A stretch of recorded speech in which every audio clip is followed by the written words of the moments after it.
Di Bangalore, ada sebuah kantor customer service dari perusahaan besar bernama Oracle yang terletak di lantai 7 gedung tersebut. Saat itu tanggal 23 Oktober 2018, seluruh staf sedang mengerjakan shift malam mereka dan ketika waktu menunjukkan pukul 11:45 malam, seorang satpam perusahaan mendekati seorang manajer operasional dan memberitahunya bahwa ada 2 orang yang datang menemuinya dan sedang menunggu di ruang tunggu. Manajer tersebut bertanya-tanya siapa yang mungkin datang menemuinya pada tengah malam, karena tidak ada temannya yang pernah datang menemuinya pada jam seperti itu. Jadi, ada sedikit ketakutan terlintas di benaknya. Dengan sedikit keraguan, dia pergi ke ruang tunggu. Di sana, 2 orang sedang menunggunya. Keduanya berbadan tinggi besar. Ketika dia mendekati mereka, salah satu pria mengulurkan tangannya dan menyapa, "Halo Tuan Tarun." Mendengar nama Tarun, pria itu kaget dan mulai gemetar karena dia sudah lebih dari 15 tahun tidak mendengar nama itu. Tidak ada yang memanggilnya Tarun sebelum hari ini. Anak, istri, dan semua temannya mengenalnya dengan nama Parveen Batale.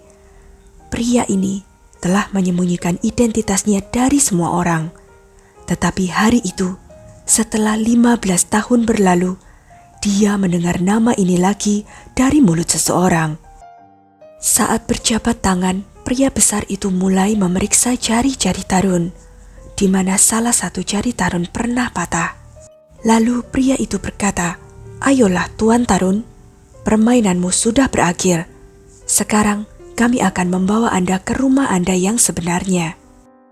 Di bawah, mobil polisi sudah menunggu, dan 2 orang tinggi besar yang datang itu ternyata adalah petugas polisi. Tarun kemudian dibawa ke Ahmedabad pada 24 Oktober 2018. Saat itu, salah satu polisi tersebut mengirim pesan kepada seorang perwira senior dengan hanya 1 baris kata-kata, "Kami telah mendapatkannya." Tarun masih duduk di mobil polisi sambil memikirkan bagaimana polisi bisa menangkapnya setelah 15 tahun. Bagaimana mungkin polisi akhirnya menemukannya? Untuk memahami apa yang telah dilakukan pria ini dan mengapa polisi menangkapnya, kita perlu kembali ke 15 tahun yang lalu. Sebelumnya, silakan subscribe dulu channel ini serta nyalakan loncengnya untuk mengetahui kasus-kasus kriminal yang terjadi di berbagai negara. Saat itu tanggal 14 Februari 2003 dan di Ahmedabad ada sepasang suami istri bernama Tarun Chinaraj dan Sajini Nair. Mereka baru menikah 3 bulan yang lalu, yakni pada bulan Desember 2002. Tarun adalah seorang guru olahraga di sebuah sekolah. Selain itu dia juga seorang pelatih bola voli privat. Sedangkan istrinya Sajini bekerja di sebuah bank. Pernikahan mereka diatur oleh para orang tua melalui perjodohan. Hidup mereka terlihat berjalan dengan baik. Tarun dan istrinya tinggal di sebuah apartemen. Setiap kali Tarun harus pergi menghadiri pertandingan voli, dia akan menyuruh Sajini ke rumah ayahnya yang terletak tidak jauh dari apartemen mereka, karena di area apartemen itu sering terjadi pencurian. Sajini pergi ke rumah ayahnya untuk terakhir kalinya pada tanggal 5 Februari 2003. Ketika hendak pulang, dia mengatakan kepada ayahnya bahwa dia memerlukan uang untuk mengisi bensin mobilnya. Ayahnya terkejut lantas bertanya, "Apakah Tarun merawatmu dengan baik?" Sajini tampak sedikit kesal dan menjawab ayahnya, "Semuanya baik-baik saja." Sambil mengatakan ini, dia langsung keluar rumah. Ayah Sajini merasa ada sesuatu yang tidak beres di antara keduanya.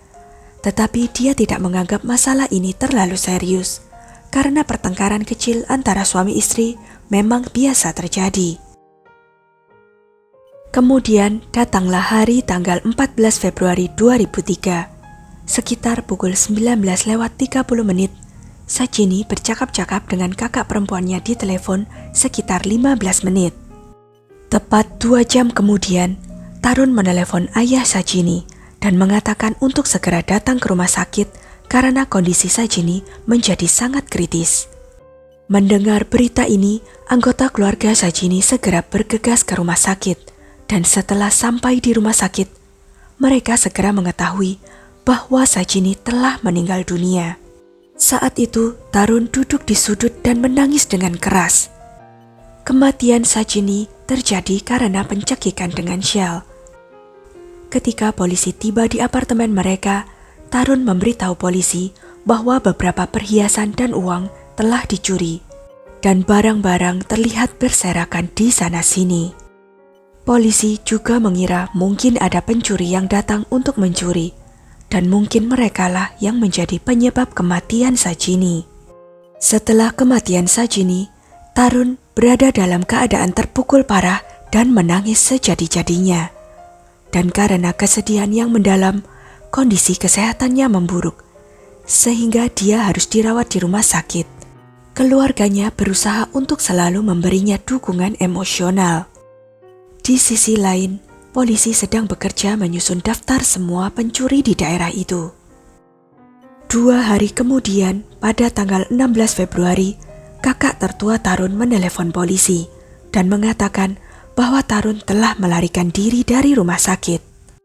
Mendengar berita ini, polisi terkejut.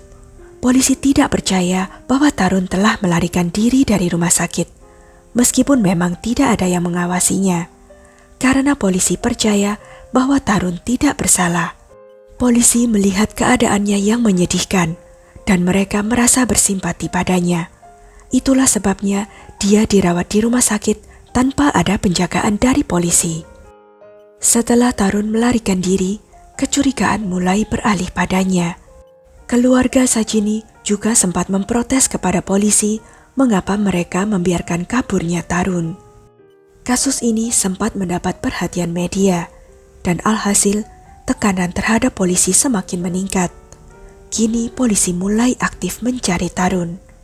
Saat proses penyelidikan, keluarga Tarun juga ditangkap oleh polisi, namun dibebaskan setelah beberapa hari karena tidak terbukti telah terlibat dalam kasus tersebut. Polisi mencari Tarun ke seluruh kota hingga melakukan blokade di berbagai tempat, namun mereka tidak dapat menemukan jejak apapun dari Tarun.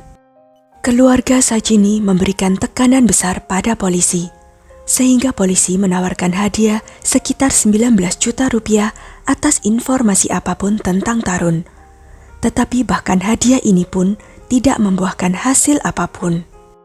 Saat penyelidikan kemudian terungkap bahwa Tarun telah melecehkan istrinya sejak awal pernikahan mereka, karena dia terlibat perselingkuhan dengan wanita lain. Polisi segera melacak wanita yang berselingkuh dengan Tarun.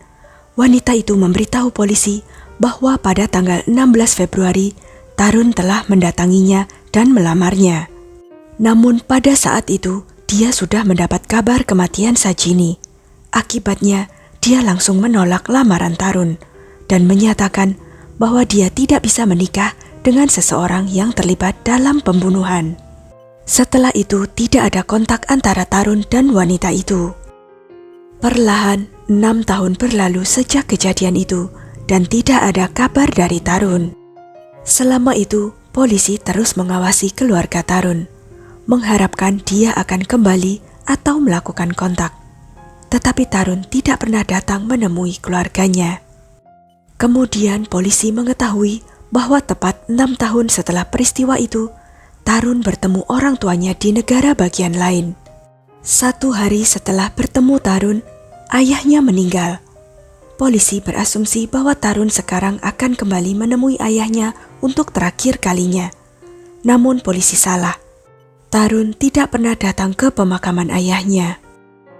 Waktu berlalu dan penyelidikan mulai terhenti.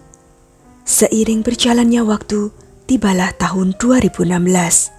Seorang petugas baru bergabung dalam Departemen Kepolisian, dan setelah meninjau file kasus Sajini, dia menanyakan tentang perkembangan kasus ini.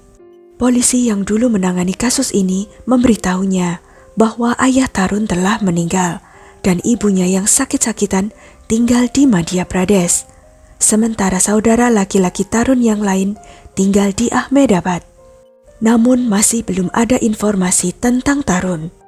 Kemudian polisi melakukan penyamaran dengan mengenakan pakaian preman dan mengawasi di sekitar rumah ibu Tarun untuk memeriksa apakah Tarun datang menemuinya. Namun dia tidak pernah muncul. Polisi juga memanggil kembali wanita yang pernah berselingkuh dengan Tarun. Dia mengatakan bahwa dia tidak berbicara dengan Tarun sejak hari itu. Namun beberapa teman baru-baru ini memberitahunya bahwa mereka telah melihat seseorang yang mirip di sebuah mall di Delhi. Polisi kemudian membentuk tim untuk pergi ke Delhi dan memeriksa semua kamera CCTV di mall tersebut, tetapi tidak menemukan jejak Tarun. Setelah itu ada laporan penampakan Tarun di berbagai negara bagian.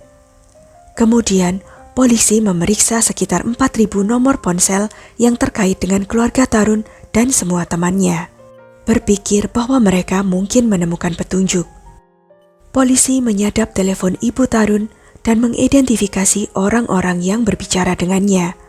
Tapi meskipun mereka telah berusaha keras, polisi belum menemukan petunjuk penting apapun. Suatu hari, ada panggilan masuk ke ponsel ibunya dari nomor telepon rumah, dan nomor tersebut berasal dari kota Bangalore. Kota ini sering disebut sebagai Silicon Valley of India, di mana orang-orang datang dari jauh untuk bekerja di sana. Setelah dilacak, nomor telepon itu berasal dari layanan pelanggan dari sebuah perusahaan Oracle di Bangalore. Ini membuat polisi bertanya-tanya tentang hubungan antara ibu Tarun dan perusahaan Oracle. Setelah itu polisi membentuk tim untuk berangkat dari Ahmedabad ke Bangalore.